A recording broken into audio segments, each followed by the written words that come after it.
Hi guys! So you probably saw the title of this was quote, period, unquote, period, / a short story.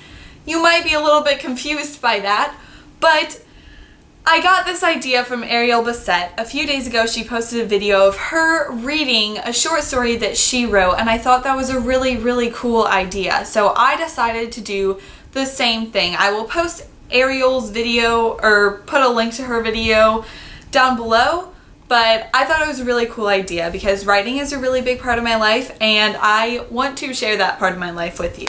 So I'm going to read you a short story that I wrote. It's 964 words, so it's not very long at all, but I wanted to share it with you and you guys can kind of get a feel of how I write and maybe why I write. After I read the story, I will tell you more about it and kind of what it means to me.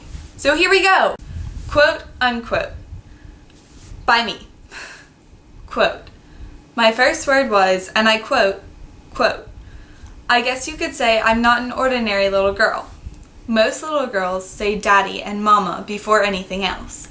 Most little girls have pretty long hair. Most little girls don't live in a children's hospital. Most little girls don't have cancer.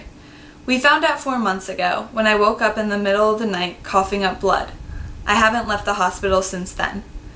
The doctors tell me that the name of my disease is some long scientific name, but I can't pronounce it. I just know that it means I will die soon. My doctors think that 7-year-olds can't cope with the kind of disease that I have, so they send me to group therapy every Monday, Tuesday, and Friday. Everyone that goes to group therapy at the children's hospital is either too sick to speak or too upset about their disease that they can't talk about it for more than 2 minutes. Not me. I know what's going to happen to me. I know how it ends.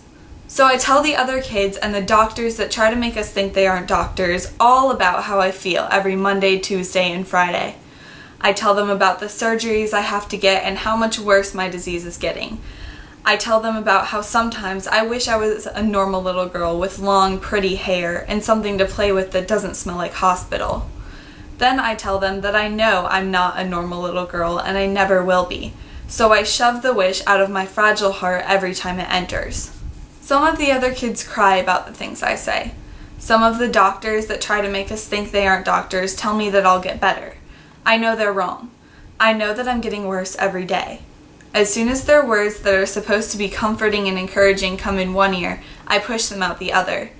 I can't let myself think for 1 second that I'm getting better, because once I have hope, my world will be shattered when the doctors tell me there is nothing more they can do. I don't let their words or the words of any of the delicate kids in group therapy affect me. The only other kid that talks in therapy is Jimmy. Daddy says that Jimmy is wise for his age, 16. Jimmy knows that he's sick too, and he knows that he's not getting better either. He's the only kid in this whole hospital that I can stand. Sometimes I go to his room and we talk about what we've done that day. He tells me about how he slept all day. I tell him about the stories I wrote while he was sleeping all day. Today I tell him I want to be an author someday.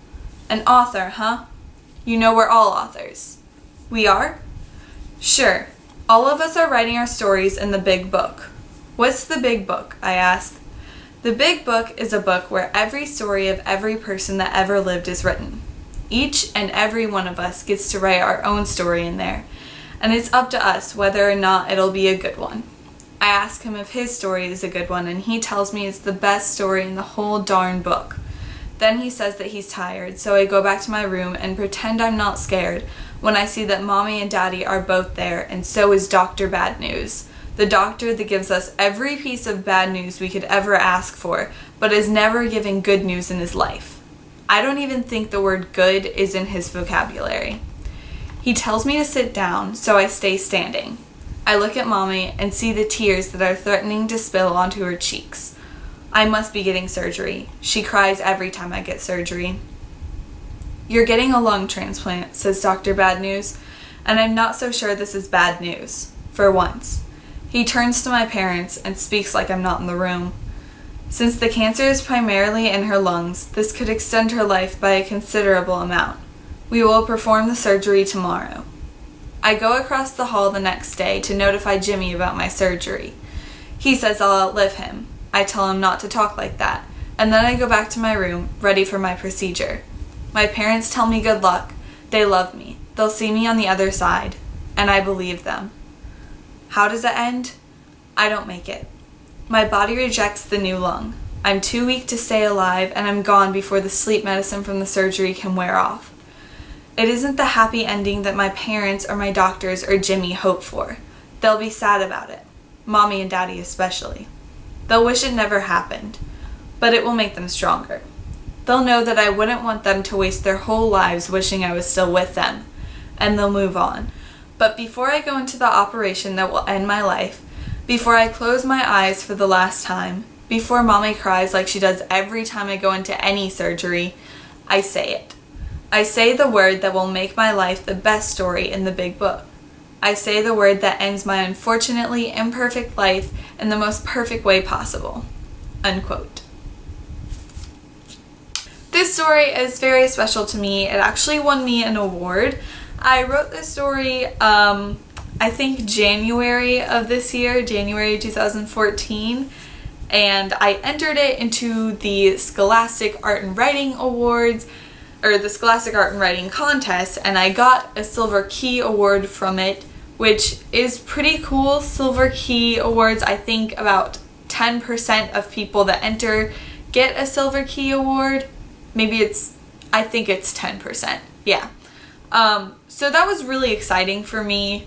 I actually started crying when I found out that I had won a Silver Key. So that was really exciting for me, and I wanted to share this with you guys. I really hope you enjoyed it.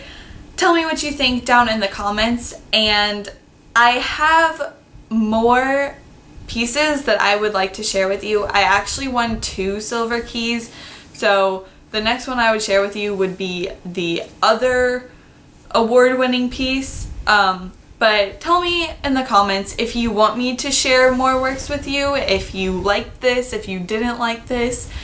And yeah, so thank you guys so much for watching. This obviously is a little bit of a different video, but I thought it was a really cool idea, and writing is so special to me, so I figured why not.